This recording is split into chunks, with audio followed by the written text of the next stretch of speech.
তুমি জানো, শয়তান সবচেয়ে বেশি খুশি হয় কখন?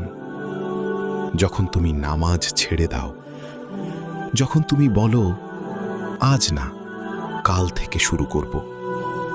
যখন তুমি গুনাহ করতে করতে ভাবো আল্লাহ হয়তো আমাকে আর মাফ করবেন না। শয়তান চায় তুমি আল্লাহ থেকে দূরে চলে যাও। সে চায় তুমি হতাশ হয়ে যাও। কিন্তু একটা কথা মনে রেখো, যত বড় গুনাহই হোক, আল্লাহর রহমত তার থেকেও বড়। তুমি শুধু একবার সত্যি মনে ফিরে আসো। একটা সিজদা, একটা চোখের পানি, একটা তওবাই তোমার জীবন বদলে দিতে পারে।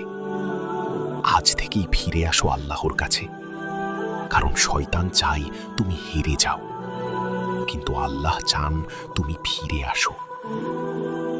যদি এই রিমাইন্ডারটা তোমার হৃদয়ে লাগে, তাহলে একটা লাইক দিও, কমেন্টে আস্তাগফিরুল্লাহ লিখে জানাও।